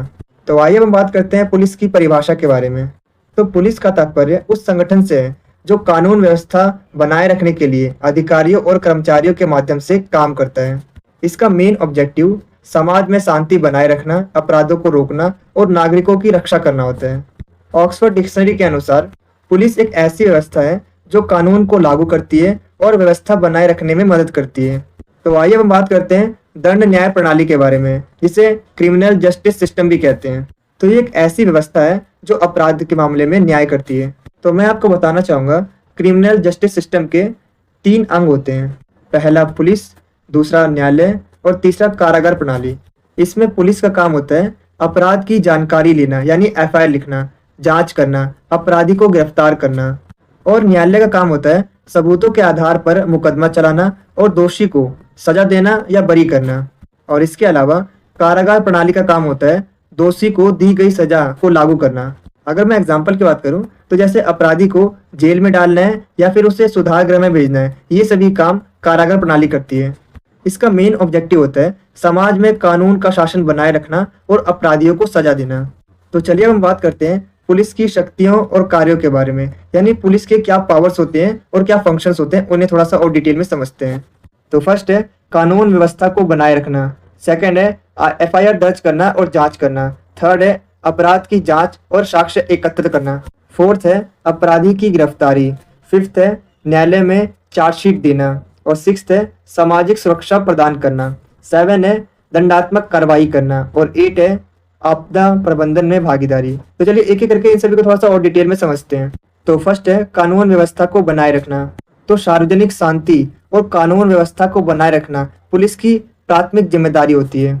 तो पुलिस का काम होता है जब दंगे, हिंसा या प्रदर्शन या चुनाव में कानून व्यवस्था बिगड़े तो तुरंत शांति बनाए रखना और स्थिति को कंट्रोल करना। नेक्स्ट है FIR दर्ज करना और जांच करना। तो जब कोई व्यक्ति अपराध की रिपोर्ट करता है तो पुलिस FIR यानी फर्स्ट इंफॉर्मेशन रिपोर्ट दर्ज करती है। तो मैं आपको बता दूं कि धारा 154 CRPC के अंतर्गत FIR दर्ज की जाती है। नेक्स्ट है अपराध की जांच करना और एविडेंस कलेक्ट करना। तो FIR के बाद पुलिस घटना स्थल पर जाकर जांच करती है, गवाहों से बयान लेती है और सबूतों को इकट्ठा करती है। नेक्स्ट है आरोपी की गिरफ्तारी। तो मर्डर और किडनैपिंग जैसे मामलों में पुलिस के पास ये राइट होता है कि पुलिस आरोपी को बिना किसी कोर्ट वारंट के गिरफ्तार कर सकती है। मतलब अगर कोई व्यक्ति ऐसे गंभीर अपराध में शामिल है तो पुलिस उसे सीधे पकड़ सकती है। नेक्स्ट है न्यायालय में चार्जशीट देना। तो जांच पूरी होने के बाद पुलिस चार्जशीट तैयार करती है और फिर उसे अदालत में सबमिट करती है। और अगर पुलिस समय पर चार्जशीट नहीं देती तो आरोपी को जमानत मिल सकती है, भले उसने अपराध क्यों ना किया हो। नेक्स्ट है सामाजिक सुरक्षा प्रदान करना। तो महिलाओं, बच्चों और बुजुर्गों की सुरक्षा सुनिश्चित करना ट्रैफिक कंट्रोल करना, वीआईपीएस की सुरक्षा करना, त्योहारों पर रैलियों में भीड़ को मैनेज करना पुलिस की जिम्मेदारी होती है। नेक्स्ट है दंडात्मक कार्रवाई करना। तो मैं आपको बता दूं कि पुलिस धारा 144 सीआरपीसी के तहत लाठीचार्ज और गिरफ्तारी जैसे कदम उठा सकती है कानून व्यवस्था को बनाए रखने के लिए। नेक्स्ट है आपदा प्रबंधन में भागीदारी। तो मैं आपको बता दूं कि बाढ़, भूकंप और ट्रेन दुर्घटना जैसी आपदाओं में राहत और बचाव कार्य में पुलिस एक महत्वपूर्ण भूमिका निभाती है। तो आइए हम बात करते हैं आखिर भारत में पुलिस सुधार की आवश्यकता क्यों है। तो इसका पहला रीजन है राजनीतिक हस्तक्षेप और दबाव को खत्म करने के लिए, और इसका दूसरा रीजन है पीड़ितों के साथ मानव अधिकार उल्लंघन और उत्पीड़न को रोकने के लिए। इसका तीसरा रीजन है कुप्रशिक्षण और संसाधनों की कमी को दूर करने के लिए। इसका चौथा रीजन है अत्यधिक बोझ और स्टाफ की कमी को दूर करने के लिए। इसका पांचवा सबसे बड़ा रीजन है न्याय प्रक्रिया को तेज करने के लिए। तो चलिए एक एक करके इन्हें थोड़ा सा और डिटेल में समझते हैं। तो फर्स्ट है राजनीतिक हस्तक्षेप और दबाव को खत्म करने के लिए। तो मैं आपको बता दूं कि पुलिस के काम में अक्सर जितने भी जो पॉलिटिशियंस होते हैं, जो नेता होते हैं, वो इंटरफेरेंस करते हैं, जिसकी वजह से जो पुलिस होती है वो स्वतंत्र रूप से काम नहीं कर पाती। तो इस टाइप के राजनीतिक हस्तक्षेप और दबाव को कम करने के लिए पुलिस सुधार की जरूरत है। नेक्स्ट है पीड़ितों के साथ मानव अधिकार उल्लंघन और उत्पीड़न को रोकने के लिए। तो मैं आपको बता दूं कि पुलिस हिरासत में मारपीट, झूठे केस या धमकाने जैसी घटनाएं अक्सर होती हैं। तो इस तरह के पीड़ितों के साथ होने वाले उत्पीड़न और मानव अधिकार के उल्लंघन को कम करने और पारदर्शिता को बढ़ाने के लिए पुलिस सुधार की आवश्यकता है। तो नेक्स्ट है कुप्रशिक्षण और संसाधनों की कमी को दूर करने के लिए। तो मैं आपको बता दूं कि साइबर क्राइम और फाइनेंशियल फ्रॉड जैसे आधुनिक अपराधों के लिए स्पेशल ट्रेनिंग और इक्विपमेंट की जरूरत होती है, लेकिन ज्यादातर पुलिस स्टेशन में इन सभी सुविधाओं और तकनीकों की कमी होती है। कई पुलिस स्टेशन में तो अभी तक जो केस होता है उसे पेन पेपर पर लिखा जाता है। कहने का मतलब ये है कि आज के जमाने में साइबर क्राइम और ऑनलाइन फ्रॉड बढ़ते जा रहे हैं, लेकिन पुलिस के पास ना तो कोई ट्रेनिंग है और ना तो कोई टेक्नोलॉजी है। इसीलिए समय के साथ सभी पुलिस कर्मियों को स्पेशल ट्रेनिंग देने के लिए पुलिस सुधार की जरूरत है। इसका अगला सबसे बड़ा रीजन है अत्यधिक बोझ और स्टाफ की कमी को दूर करने के लिए। तो मैं आपको बता दूं कि भारत में अभी भी लगभग 1 लाख लोगों पर सिर्फ 150 से 160 ही पुलिसकर्मी हैं, जिसकी वजह से पुलिसकर्मियों पर टेंशन और प्रेशर बढ़ता है। इसी रीजन की वजह से पुलिसकर्मियों की संख्या को बढ़ाकर उनके कारोबार और तनाव को कम करने के लिए पुलिस सुधार की आवश्यकता है। इसका अगला सबसे बड़ा रीजन है न्याय प्रक्रिया को तेज करने के लिए। तो मैं आपको बता दूं कि अगर पुलिस की जांच कमजोर हो तो कोर्ट में मुकदमा सालों साल चलता है और अपराधी बच जाता है। इसीलिए इस तरह के न्याय प्रक्रिया में देरी को कम करने के लिए पुलिस सुधार की जरूरत है। तो आइए हम बात करते हैं इसके कंक्लूजन की तरफ। तो मैं आपको बताना चाहूंगा कि पुलिस जनता की सुरक्षा के लिए होती है, इसीलिए उससे मजबूत, ईमानदार और आधुनिक बनना बहुत ज्यादा जरूरी है। पुलिस सुधार से ही न्याय सही तरीके से और टाइम पर मिल पाएगा। 5 को कंप्लीट डिस्कस करने वाले हैं, जिसमें सबसे पहले हम ये देखेंगे कि अभी तक आपके एग्जाम में इस यूनिट से किस किस तरह से क्वेश्चन पूछे गए हैं। इसके बाद हम बात करेंगे हमें अपने आंसर्स को एग्जाम में किस तरह से प्रेजेंट करना चाहिए सो दैट हम अच्छा स्कोर कर सके अपने एग्जाम में। तो बिना टाइम वेस्ट किए हुए बढ़ते हैं अपने वीडियो की तरफ। तो यूनिट 5 है, इसका नाम है अधिकारों को सुरक्षित करना, यानी एंश्योरिंग राइट्स, जिसके अंदर बेसिकली हमें national human rights commission of India के बारे में पढ़ना है, जिसे हिंदी में राष्ट्रीय मानव अधिकार आयोग भी कहते हैं, और इसकी शॉर्ट फॉर्म होती है NHRC। बेसिकली हमें इसी के बारे में इस पूरी यूनिट में जानना है। तो इससे पहले चलिए हम देखते हैं कि अभी तक आपके एग्जाम में इस यूनिट से किस किस तरह से सवाल पूछे गए हैं। तो जैसा कि आप देख पा रहे होंगे, कुछ इस तरीके से आपके एग्जाम में क्वेश्चन पूछे जाते हैं, और अगर आप इन सभी क्वेश्चंस को पढ़ोगे तो आप एक कंक्लूजन पर पहुंचोगे कि इन सभी क्वेश्चन में बेसिकली आपसे पूछा जा रहा है कि NHRC यानी national human rights commission of India है क्या, इसके बारे में बताइए, इसकी क्या इंपॉर्टेंस है, इसकी भूमिका के बारे में बताइए। तो बेसिकली इन्हीं सभी पॉइंट्स को हमें अपने आंसर्स में एक्सप्लेन करना होता है। तो आंसर की तरफ बढ़ने से पहले चलिए हम NHRC को थोड़ा सा और डिटेल में समझते हैं। तो आंसर की तरफ आगे बढ़ने से पहले क्या आपको पता है कि अगर पुलिस ने किसी को बिना वजह मारा या किसी जेल में कैदियों के साथ जानवर जैसा बर्ताव हो रहा है तो कौन इन मामलों में सरकार से सवाल करता है? इसका नाम है राष्ट्रीय मानव अधिकार आयोग यानी NHRC। लेकिन क्या ये आयोग सच में ताकतवर है या सिर्फ ये एक दिखावटी संस्था है? तो चलिए इसे समझते हैं। राष्ट्रीय मानव अधिकार आयोग यानी NHRC एक संवैधानिक संस्था नहीं बल्कि एक वैधानिक संस्था है, जिसे संसद के द्वारा बनाया गया है। इसकी स्थापना 12 अक्टूबर 1993 में हुई थी। इसका मुख्यालय नई दिल्ली में है। तो आइए हम बात करते हैं NHRC के मेन फंक्शंस के बारे में, इसके कार्यों के बारे में। तो फर्स्ट है नागरिकों के मानव अधिकारों की रक्षा करना। सेकंड है ये देखना कि कोई संस्था या सरकार लोगों के मानव अधिकारों का उल्लंघन तो नहीं कर रहे हैं। और थर्ड है लोगों को उनके अधिकारों के बारे में जागरूक कराना। तो आइए हम समझते हैं कि मानव अधिकार होते क्या है। तो मैं आपको बताना चाहूंगा, मानव अधिकार वो मूलभूत अधिकार होते हैं जो हर एक व्यक्ति को जन्म से प्राप्त होते हैं, जैसे जीवन और स्वतंत्रता का अधिकार। नेक्स्ट है गरिमा के साथ जीने का अधिकार। नेक्स्ट है समानता का अधिकार, शोषण से मुक्ति का अधिकार, धर्म और अभिव्यक्ति की स्वतंत्रता का अधिकार। ये सभी मानव अधिकार होते हैं जो कि हर एक व्यक्ति को जन्म से प्राप्त होते हैं। तो आइए हम बात करते हैं एनएचआरसी की संरचना के बारे में। तो मैं आपको बताना चाहूंगा, एनएचआरसी के अध्यक्ष सर्वोच्च न्यायालय के पूर्व मुख्य न्यायाधीश या न्यायाधीश होते हैं। इसके अलावा उच्च न्यायालय के पूर्व न्यायाधीश मानव अधिकारों के क्षेत्र में अनुभव रखने वाले विशेषज्ञ, महिला, दलित, आदिवासी या अल्पसंख्यक समुदायों के प्रतिनिधि इनमें शामिल होते हैं।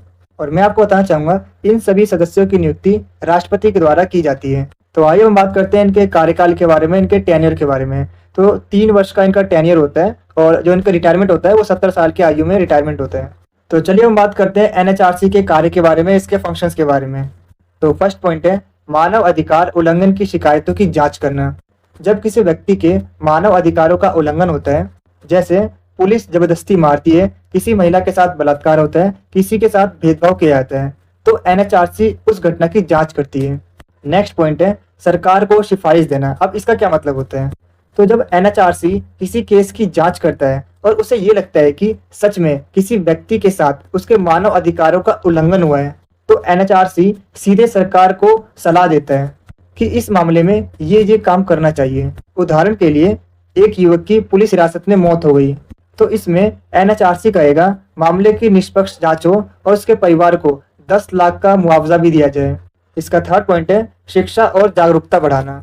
लोगों को मानव अधिकारों के बारे में जागरूक करना ताकि हर कोई अपने हक और कर्तव्यों को जान सके। इसके साथ ही मैं आपको बताना चाहूंगा, एनएचआरसी लोगों को जागरूक करने के लिए स्कूल, कॉलेज और एनजीओ के साथ मिलकर वर्कशॉप, सेमिनार, पोस्टर, मीडिया कार्यक्रम आदि का आयोजन करता है, जिससे कि लोग अपने अधिकारों के प्रति अवेयर हो सकें। इसका फोर्थ पॉइंट है कानूनों और नीतियों की समीक्षा करना। तो इसमें एनएचआरसी ये देखता है कि सरकार द्वारा बनाए गए कानून और नीतियां कई मानव अधिकारों का हनन तो नहीं कर रहे। फिफ्थ पॉइंट है जेलों का निरीक्षण करना। तो एनएचआरसी की टीमें समय समय पर जेलों, सुधारगृहों और मानसिक अस्पतालों की जांच करती है, चेकिंग करती है और वहाँ ये देखती है कि वहाँ पर लोगों के साथ इंसानों जैसा बर्ताव हो रहा है या नहीं। उदाहरण के लिए अगर एनएचआरसी की टीम को यह पता चलता है कि किसी जेल में 100 कैदियों की जगह है लेकिन वहाँ पर 300 कैदी हैं, या फिर बीमार लोगों को इलाज नहीं मिल रहा, या फिर मानसिक रोगियों को जंजीर से बांधकर रखा हुआ है, तो एनएचआरसी इसकी एक रिपोर्ट बनाकर सरकार को पेश करती है, सरकार को सिफारिश करती है कि व्यवस्था सुधारो और दोषी जेल अधिकारी पर कार्रवाई करो। इसका छठा पॉइंट है एनजीओ और नागरिक समाज संगठनों से सहयोग। तो मैं आपको बता दूं कि एनएचआरसी एनजीओ और नागरिक समाज संगठन के साथ मिलकर काम करता है ताकि मानव अधिकारों की रक्षा और जागरूकता को पूरे देश भर में फैलाया जा सके। नेक्स्ट पॉइंट है रिपोर्ट प्रस्तुत करना। तो मैं आपको बता दूं कि एनएचआरसी साल भर में जो भी जांच, कार्य या सिफारिशें और जागरूकता कार्यक्रम करता है उसका एक पूरा लेखा जोखा तैयार करता है और उस रिपोर्ट को सीधे भारत के राष्ट्रपति और संसद को सौंप देता है। एग्जाम्पल के लिए मान लो कि एनएचआरसी की रिपोर्ट में ये लिखा गया है कि इस साल पुलिस कस्टडी में 120 लोग की मौत हुई। इसके अलावा 40 जेलों में भयंकर भीड़ और गंदगी पाई गई, या फिर 5 राज्यों में दलितों पर अत्याचार के सबसे ज्यादा मामले सामने आए। तो ये रिपोर्ट सरकार को जगाने का काम करती है ताकि सरकार इन समस्याओं के खिलाफ उचित कार्रवाई कर सके। तो आइए हम बात करते हैं एनएचआरसी के सामने क्या क्या चैलेंजेस है, क्या क्या चुनौतियां हैं। तो इसकी पहली चुनौती है आयोग की सिफारिशें बाध्यकारी नहीं होती।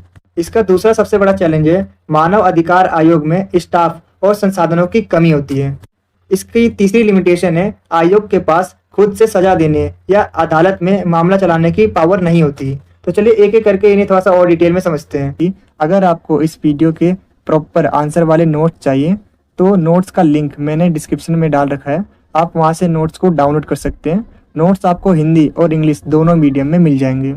अगर आपको ये वीडियो अच्छी लग रही है तो आप इसे लाइक, शेयर और कमेंट जरूर करें, क्योंकि जब आप लाइक करते हो तो हमें मोटिवेशन मिलता है ऐसी और बहुत सी वीडियोस बनाने के लिए। और जब आप वीडियो को शेयर करते हो तो जैसे कि आपको पता ही होगा, नॉलेज बांटने से बढ़ती है। और जब आप हमारी वीडियो पर कमेंट करते हो तो हमें ये पता चलता है कि हम अपनी वीडियो में और क्या इम्प्रूव कर सकते हैं और मैं आपको बता दूं कि 5 मिनट की वीडियो को बनाने में काफ़ी मेहनत और 1 से 2 घंटे का समय लगता है। तो आप हमारी वीडियो को लाइक, शेयर और कमेंट जरूर करें ताकि हम आपके लिए ऐसी ही और वीडियोस को ला सकें। और कमेंट में ये जरूर बताना कि आपको नेक्स्ट वीडियो किस टॉपिक पर चाहिए। तो चलिए वीडियो में आगे बढ़ते हैं। और तो फर्स्ट पॉइंट है, आयोग की सिफारिशें बाध्यकारी नहीं होती। तो इसमें NHRC किसी भी मामले की जांच करके सरकार को सिफारिश देता है, लेकिन अब ये गवर्नमेंट पे डिपेंड करता है कि वो उसकी बात मानेगी या नहीं। इसका दूसरा सबसे बड़ा चैलेंज है मानव अधिकार आयोग में स्टाफ और संसाधनों की कमी। कई राज्यों में या तो राज्य मानव अधिकार आयोग बने ही नहीं, या फिर वहां पर स्टाफ, बजट और संसाधनों की काफी अधिक कमी है, जिसकी वजह से वो ठीक तरीके से काम नहीं कर पाते हैं। इसका तीसरा सबसे बड़ा चैलेंज है आयोग के पास खुद से सजा देने या अदालत में मामला चलाने की पावर नहीं है। तो मैं आपको बताना चाहूंगा, NHRC खुद से किसी को सजा नहीं दे सकता और न ही वो किसी का मुकदमा अदालत में सीधे चला सकता है। उसे सिर्फ जांच करके सिफारिश करनी होती है, लेकिन अदालत में मामला तो सरकार या पीड़ित को ही लेके जाना पड़ता है। तो आइए हम बात करते हैं इसके कंक्लूजन की। तो NHRC लोगों के अधिकारों की रक्षा करता है और सरकार को सलाह देता है, लेकिन इसके पास सजा देने की ताकत नहीं होती और संसाधनों की कमी इसे थोड़ा कमजोर भी बनाती है। अगर आपको इस वीडियो के प्रॉपर आंसर वाले नोट्स चाहिए तो नोट्स का लिंक मैंने डिस्क्रिप्शन में डाल रखा है, आप वहां से नोट्स को डाउनलोड कर सकते हैं। नोट्स आपको हिंदी और इंग्लिश दोनों मीडियम में मिल जाएंगे। अगर आपको ये वीडियो अच्छी लग रही है तो आप इसे लाइक, शेयर और कमेंट जरूर करें, क्योंकि जब आप लाइक करते हो तो हमें मोटिवेशन मिलता है ऐसी और बहुत सी वीडियोस बनाने के लिए। और जब आप वीडियो को शेयर करते हो तो जैसे कि आपको पता ही होगा, नॉलेज बांटने से बढ़ती है।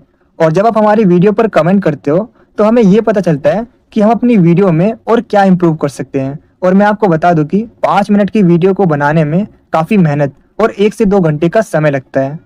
तो आप हमारी वीडियो को लाइक, शेयर और कमेंट जरूर करें ताकि हम आपके लिए ऐसी ही और वीडियोस को ला सकें। और कमेंट में ये जरूर बताना कि आपको नेक्स्ट वीडियो किस टॉपिक पर चाहिए। तो चलिए वीडियो में आगे बढ़ते हैं। और तो यूनिट 6 है, जिसका नाम है नियामक संस्थाएं यानी रेगुलेटरी इंस्टीट्यूशंस। तो इस पूरी यूनिट के अंदर बेसिकली हमें भारतीय रिजर्व बैंक यानी रिजर्व बैंक ऑफ इंडिया मतलब RBI के बारे में इस पूरी यूनिट के अंदर पढ़ना है।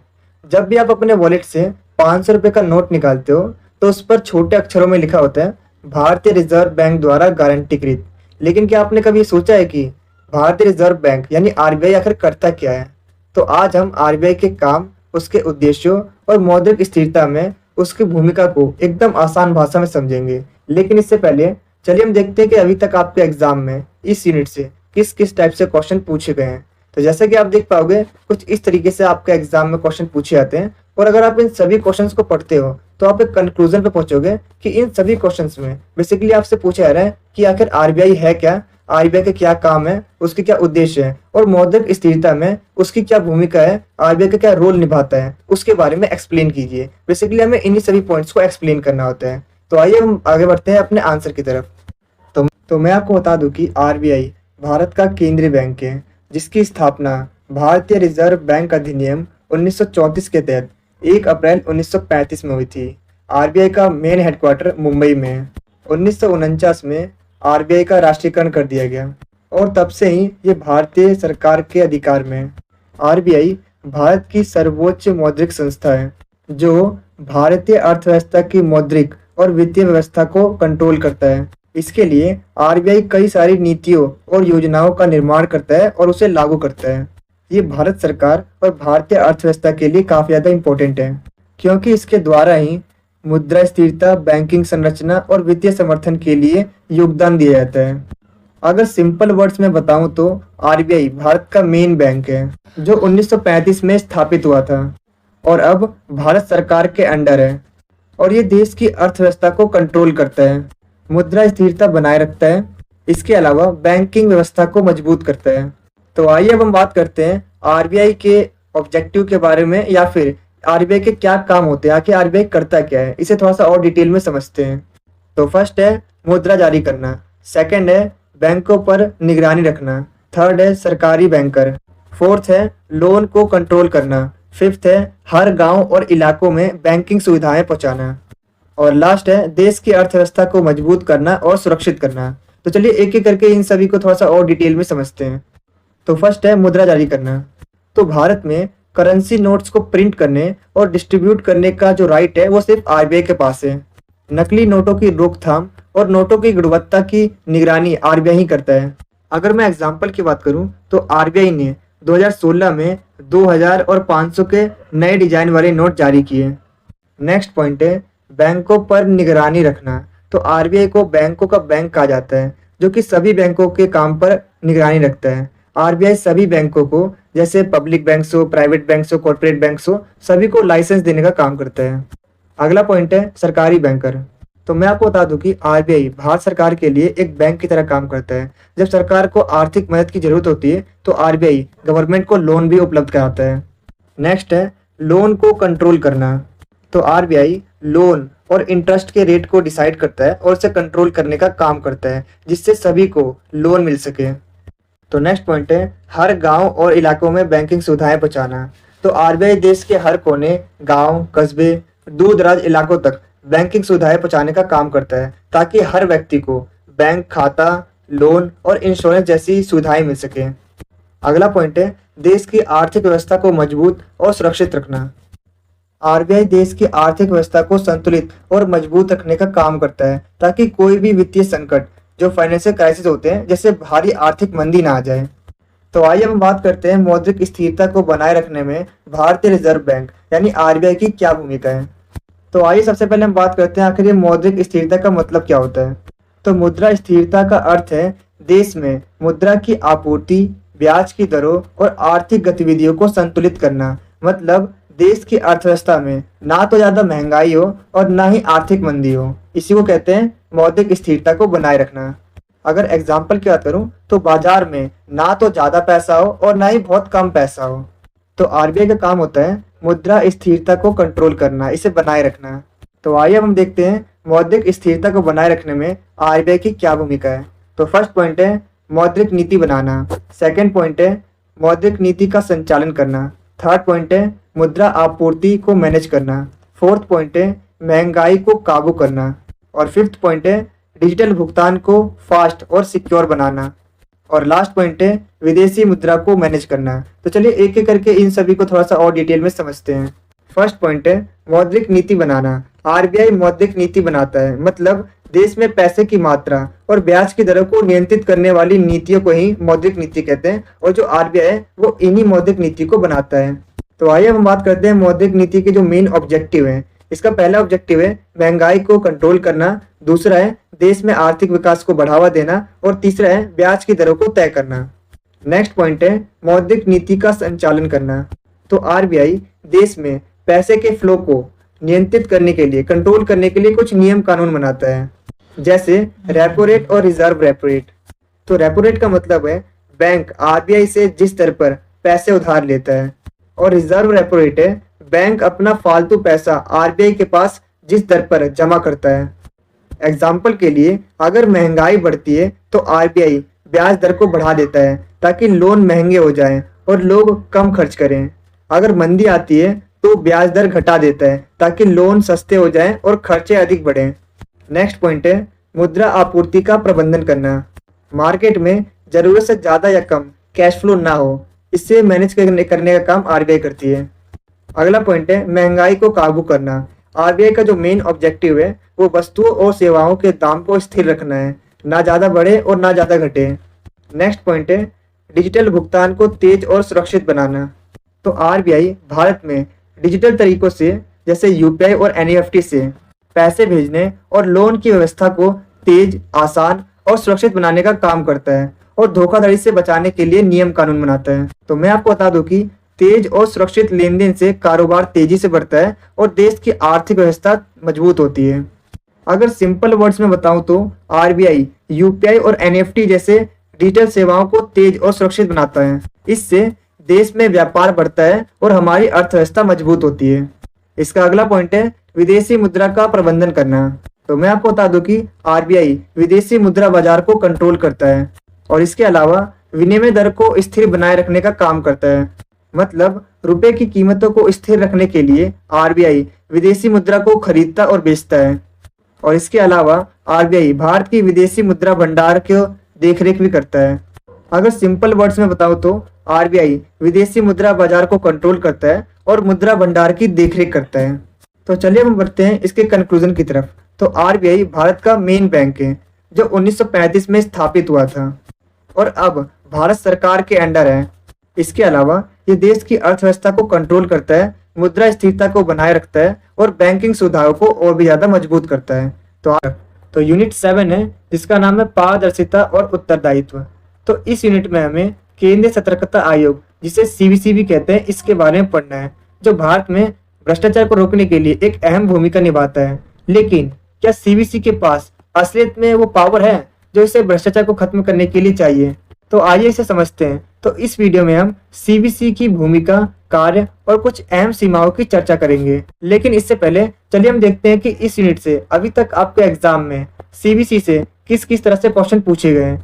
तो जैसे कि आप देख पाओगे कुछ इस तरीके से आपके एग्जाम में अभी तक क्वेश्चन पूछे गए और अगर आप इन सभी क्वेश्चन को पढ़ते हो तो आप एक कंक्लूजन पर पहुंचोगे कि इन सभी क्वेश्चन में हमें बेसिकली ये बताना है कि सीवीसी होती क्या है, इसकी भूमिका के बारे में बताइए, इसके कार्य के बारे में बताइए और इसकी क्या सीमाएं हैं, इनके बारे में प्रकाश डालिए। तो कुछ इस तरीके से आपके एग्जाम में क्वेश्चन पूछे जाते हैं। तो चलिए हम समझते हैं कि आखिर केंद्रीय सतर्कता आयोग होता क्या है। तो मैं आपको बताना चाहूंगा, केंद्रीय सतर्कता आयोग एक स्वतंत्र संस्था है जो भारत में भ्रष्टाचार को रोकने और प्रशासन में ईमानदारी बढ़ाने का काम करती है। इसकी स्थापना 1964 में संत रामन समिति की सिफारिश पर हुई थी और इसे 2003 में एक वैधानिक संस्था का दर्जा मिला। तो इसके दो मेन ऑब्जेक्टिव हैं। पहला है सरकारी संगठनों में भ्रष्टाचार रोकना और दूसरा है पारदर्शिता और जवाबदेही को बढ़ावा देना। तो चलिए हम बात करते हैं केंद्रीय सतर्कता आयोग यानी सीवीसी के भूमिका के बारे में, इसके कार्यों के बारे में, इसके फंक्शंस के बारे में। तो पहला कार्य इसका सतर्कता कार्यों की निगरानी करता है।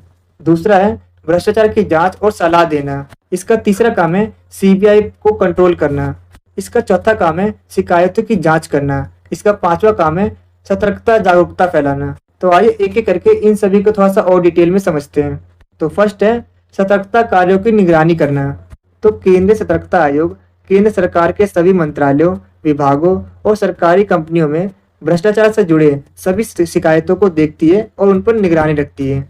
मतलब हर मंत्रालय और सरकारी विभाग में एक मुख्य सतर्कता अधिकारी होता है जो शिकायतों की जांच करता है और रिपोर्ट बनाता है। नेक्स्ट है करप्शन की जांच करना और सलाह देना। अगर किसी विभाग में करप्शन की कोई शिकायत आती है तो केंद्रीय सतर्कता आयोग करप्शन की शिकायत की जांच के लिए सीबीआई या किसी अन्य जांच एजेंसी को ये सौंप देता है कि वो उसकी चेकिंग करे। जांच के बाद केंद्रीय सतर्कता आयोग सरकार को सलाह देता है कि आरोपी अधिकारी या कर्मचारी के खिलाफ क्या कार्रवाई होनी चाहिए। इसका मतलब है अगर किसी विभाग में करप्शन की शिकायत होती है तो सीवीसी उसे सीबीआई या किसी जांच एजेंसी से जांच कराती है। जांच के बाद सीवीसी सरकार को कार्रवाई की सलाह देती है। नेक्स्ट है सीबीआई पर कंट्रोल। तो अगर किसी विभाग में करप्शन की शिकायत आती है तो केंद्रीय सतर्कता आयोग करप्शन की शिकायत की जांच के लिए सीबीआई को देती है और सीबीआई उस मामले की जांच करती है। जांच के दौरान सीबीआई को समय समय पर अपने काम की रिपोर्ट केंद्रीय सतर्कता आयोग को देनी होती है ताकि केंद्रीय सतर्कता आयोग ये देख सके कि जांच सही दिशा में हो रही है या नहीं, और इस तरह केंद्रीय सतर्कता आयोग सीबीआई पर कंट्रोल रखता है। अगर सिंपल वर्ड्स में बताऊं तो सीवीसी करप्शन की शिकायत सीबीआई को जांच करने के लिए देती है और सीबीआई को जांच की रिपोर्ट समय समय पर सीवीसी को देनी होती है। इस तरह सीवीसी सीबीआई पर कंट्रोल रखती है। नेक्स्ट है शिकायतों की जांच। तो मैं आपको बताना चाहूंगा कोई भी व्यक्ति करप्शन की शिकायत सीवीसी से कर सकता है और अगर मामला गंभीर है तो सीवीसी उस पर कार्रवाई शुरू करती है। तो इसमें केंद्रीय सतर्कता आयोग इन शिकायतों की जांच करता है और अगर शिकायत सच्ची लगती है तो वो आगे कार्रवाई शुरू कर देता है। नेक्स्ट है सतर्कता जागरूकता फैलाना। तो मैं आपको बताना चाहूंगा केंद्रीय सतर्कता आयोग पूरे देश में लोगों को करप्शन के खिलाफ जागरूक बनाने के लिए हर साल सतर्कता जागरूकता सप्ताह मनाता है और इस दौरान सरकारी कर्मचारियों को ईमानदारी की शपथ दिलाई जाती है। और इसके अलावा स्कूल, कॉलेज और दफ्तरों में करप्शन विरोधी जागरूकता कार्यक्रम होते हैं। इसका मेन ऑब्जेक्टिव आम जनता, सरकारी कर्मचारियों में ईमानदारी, पारदर्शिता और जवाबदेही के मूल्यों को मजबूत करना है। मतलब सीवीसी सतर्कता जागरूकता सप्ताह मनाता है जिसमें करप्शन के खिलाफ जागरूकता फैलाई जाती है और कर्मचारियों को ईमानदारी की शपथ दिलाई जाती है। तो चलिए हम बात करते हैं केंद्रीय सतर्कता आयोग के सीमाओं के बारे में, इसकी कमियों के बारे में। तो इसकी पहली कमी है केवल सलाहकार भूमिका। इसकी दूसरी कमी है सीबीआई पर पूरा कंट्रोल नहीं होता। इसकी तीसरी कमी है केंद्रीय सतर्कता आयोग का सीमित क्षेत्राधिकार होता है, यानी लिमिटेड एरिया होता है। तो चलिए एक एक करके इन्हें थोड़ा सा और डिटेल में समझते हैं। तो इसकी पहली कमी है केवल सलाहकार की भूमिका। तो मैं आपको बताना चाहूंगा केंद्रीय सतर्कता आयोग के पास अपने डिसीजन को लागू करने की पावर नहीं होती। ये सिर्फ एडवाइस दे सकता है। जो अंतिम डिसीजन है वो गवर्नमेंट पर ही डिपेंड करता है। अब इससे प्रॉब्लम क्या होगी, अगर सरकार राजनीतिक कारण से या किसी दबाव में केंद्रीय सतर्कता आयोग की जो सलाह है, जो एडवाइस है, उसे इग्नोर भी कर सकती है, जिसकी वजह से जो करप्शन वाले कर्मचारी होते हैं वो बच जाते हैं। इसकी दूसरी कमी है सीबीआई पर पूरा कंट्रोल नहीं होता। तो सीबीसी का अधिकार सिर्फ उन्हीं मामलों तक है जो करप्शन से रिलेटेड है। सीबीआई के अन्य कार्य जैसे आपराधिक जांच, स्पेशल केस, बड़े घोटाले, इन सब पर सीबीसी का कोई सीधा कंट्रोल नहीं होता। अब इससे प्रॉब्लम क्या होती है, कभी कभी सीबीआई भी राजनीतिक दबाव में आ सकती है और केंद्रीय सतर्कता आयोग इसे रोक नहीं सकती। तो इसकी तीसरी सबसे बड़ी कमी है केंद्रीय सतर्कता आयोग का सीमित क्षेत्राधिकार। तो मैं आपको बताना चाहूंगा केंद्रीय सतर्कता आयोग का अधिकार सिर्फ केंद्र सरकार के कर्मचारियों पर ही होता है। राज्य सरकार के कर्मचारी, निजी क्षेत्र के कर्मचारी, अर्ध सरकारी संस्थान और एनजीओ आदि पर सीबीसी का कोई सीधा कंट्रोल नहीं होता। अब इससे प्रॉब्लम क्या होती है, आज के टाइम में करप्शन सिर्फ केंद्र सरकार तक ही सीमित नहीं है। बहुत सारा करप्शन राज्य सरकार और निजी कंपनियों में भी होता है, लेकिन वहां पर सीबीसी कुछ नहीं कर सकती। तो आइए अब हम बात करते हैं इसके कंक्लूजन की तरफ। तो केंद्रीय सतर्कता आयोग देश में करप्शन पर नजर रखता है, लेकिन उसके पास खुद कोई कार्रवाई करने की ताकत नहीं है, इसीलिए इसकी पकड़ थोड़ी कमजोर हो जाती है। तो आज की वीडियो में इतना ही। अगर आपको ये वीडियो यूजफुल लगी हो तो इसे अपने दो दोस्तों के साथ जरूर शेयर कीजिएगा। Thanks for watching this video.